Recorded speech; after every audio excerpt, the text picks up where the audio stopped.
আমি professor doctor Mohammad Manjurul Alam, নাক কান গলার বিশেষজ্ঞ ও হেড নেক সার্জন। আমাদের আজকের বিষয় রমজানে নাক কান গলা স্বাস্থ্য সুরক্ষায় করণীয়। রমজানে সারাদিন আমরা রোজা থেকে গলা বা আমাদের বডি তৃষ্ণার্ত হয়ে যায়, যার জন্য এই যে গলা শুকিয়ে যায় তার ফলেও কিন্তু গলার এবং টনসিলের প্রদাহ হয়। আবার সন্ধ্যায় ইফতারিতে আমরা অতিরিক্ত ঠান্ডা পানি পান করি বা বরফ মিশ্রিত শরবত পান করি। বরফ মিশ্রিত ফ্রিজে রাখা তরমুজ বা ফলমূল আমরা খেয়ে থাকি। এই ঠান্ডার কারণে কিন্তু গলা ইনফেকশন হয়ে যায় এবং এখানে টনসিলের ইনফেকশন হয়ে যেতে পারে এবং সরোনারিতে ইনফেকশন হয়ে বা ফারিংসে ইনফেকশন হয়ে ফ্যারিঞ্জাইটিস, ল্যারিঞ্জাইটিস হয়ে যেতে পারে। এই জন্য আমরা ঠান্ডা অ্যাভয়েড করব এবং পরিমিত স্বাভাবিক পানি পান করব এবং স্বাভাবিক ফ্রিজের ফলমূল বা ফ্রিজে রাখা ডাইরেক্ট আইসক্রিম না খেয়ে এগুলো স্বাভাবিক পানি পান করলে আমাদের এই সমস্যা থেকে আমরা কিন্তু পরিত্রাণ পেতে পারি। আবার আমরা এই রমজান মাসে সারাদিনে আমাদের বডিতে পানি শুষ্কতা দেখা যায়, পানির আর্দ্রতা কমে যায় বডিতে। এভাবে সারাদিন আমাদের পানি পান না করার কারণে গলা শুকিয়ে যায়। এই জন্য আমাদের উচিত হবে যে এই যে গলা শুকিয়ে যাওয়ার ফলে কফ জমে যায়, গলার ব্যথা হয়, এগুলো কারণে আমাদেরকে পর্যাপ্ত পানি পান করতে হবে। আমরা ইফতারি থেকে শুরু করে সেহরি পর্যন্ত আমরা কমপক্ষে 8-10 গ্লাস ঘন ঘন পানি পান করব এবং মাঝখানে আমরা কিছু ফলের জুস খেতে পারি বা অন্য কিছু আমরা খেতে পারি, তরল জাতীয় খাবার খেতে পারি। এছাড়া রমজানে আমাদের ধুলাবালি অ্যালার্জি থেকে দূরে থাকা দরকার, কারণ এই ধুলাবালি অ্যালার্জিতে গেলে আমাদের কিন্তু গলা ইনফেকশন হয়ে যেতে পারে এবং লাংসে ইনফেকশন হয়ে যেতে পারে অ্যালার্জির কারণে। এই জন্য আমরা বাইরে গেলে আমরা এই মাস্ক ব্যবহার করব এবং আমরা ঠান্ডা এবং অ্যালার্জির পরিবেশ থেকে নিজেকে মুক্ত রাখবো, যেন ফুসফুসে কোনো ইনফেকশন না হয়, গলার কোনো ইনফেকশন না হয়। আবার সচরাচর যে দেখা যায় সেহরি এবং ইফতারিতে আমরা অনেকেই অনেক ভাজা পোড়া খেয়ে থাকি এবং বেগুনি, পেঁয়াজু এবং ইত্যাদি অনেক তেলে ভাজা জিনিসপত্র আমরা খেয়ে থাকি, বা অনেকে সেহরিতেই আমরা অনেক বিরিয়ানি, পোলাও বা রোস্ট বিভিন্ন মশলাদার খাবার খেয়ে থাকি।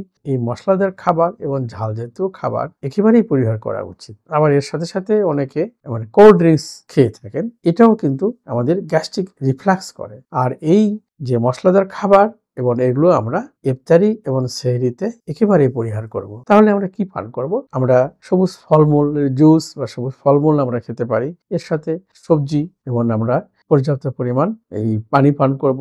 পাশাপাশি আমরা সিদ্ধ ডিম বা পোস্ট করা ডিম বা আমাদের মাছ জাতীয় খাবার খেতে পারবো এবং লক্ষ্য রাখতে হবে প্রতিটা খাবারে যেন আমাদের প্রাকৃতিক উপাদান থাকে এবং আমাদের অতিরিক্ত মশলা যেন না দেওয়া হয়। তাহলেই আমাদের পেটের সমস্যা দূর হবে, পরিপাকের সমস্যা দূর হবে, গ্যাস্ট্রিক রিফ্লাক্স আমাদের হবে না। এছাড়া আমাদের যে নাকের সমস্যা থাকে, অনেক সময় শুষ্কতা বেড়ে যায়, এই জন্য আমাদের নাকের ড্রপ আমরা ব্যবহার করব। নাকের ড্রপ রাতে ব্যবহার করা ভালো, তবে নাকের ড্রপ যদি আমরা দিনেও ব্যবহার করতে পারি প্রয়োজনে, তাতে কিন্তু আমাদের এই রোজার কোনো ক্ষতি হবে না। নতুন নিয়ম অনুযায়ী, নতুন যে আমাদের হাদিস বা মসজিদ মক্তবে এগুলো বলা হইতেছে, নাকের ড্রপে, কানের ড্রপে কোনো ক্ষতি হয় না। অনেকের এই সময় কানের ইনফেকশন থাকে, সেই ইনফেকশনও ঠান্ডা খাওয়ার কারণে কানের ইনফেকশন কিন্তু বেড়ে যেতে পারে। সুতরাং আমরা কানের যত্নের জন্য ইফতারি সেহরিতে কোনো ঠান্ডা খাবার আমরা বা ঠান্ডা পানীয় পান করব না, তাতে করে কানের ইনফেকশন বেড়ে যেতে পারে। তবে ইনফেকশন বেড়ে গেলে, কানের এবং নাকের ইনফেকশন বেড়ে গেলে আমরা এমন ড্রপ ব্যবহার করব যাতে নিউট্রিশন না থাকে। সেটা কানের মধ্যে গেলে, কান থেকে মুখে আসলে বা নাকে কোনো ড্রপ দিলে সেই ড্রপটা যদি মুখে আসে, অনেকে মনে করে এতে রোজা নষ্ট হবে। আসলে কিন্তু এতে নিউট্রিশন থাকে না, তাতে করে রোজা নষ্ট হবে না।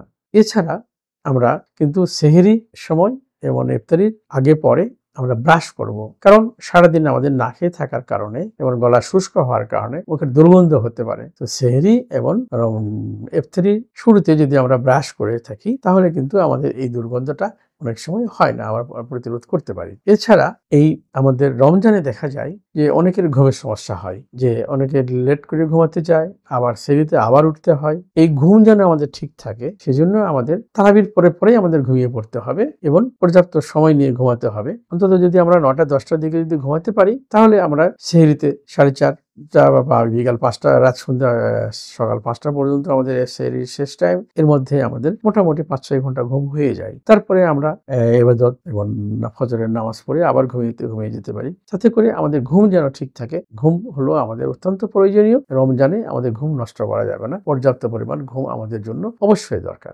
এছাড়া নাক, কান, গলার রমজান চলাকালীন যেহেতু শুষ্ক হয়, অনেকের নাক দিয়ে রক্ত পড়তে পারে, অনেকের গলার ব্যথা হতে পারে, অনেকের পেটের সমস্যা হতে পারে। যেইটাই হোক না কেন, যদি গুরুতর সমস্যা দেখা যায়, তাৎক্ষণিক নাক, কান, গলা রোগের বিশেষজ্ঞের পরামর্শ নিন এবং আপনি সুস্থ থাকেন এবং আপনার রমজান সুস্থভাবে কাটুক। সবাইকে মাহে রমজানের শুভেচ্ছা জানিয়ে আবারও শেষ করছি। ধন্যবাদ সবাইকে।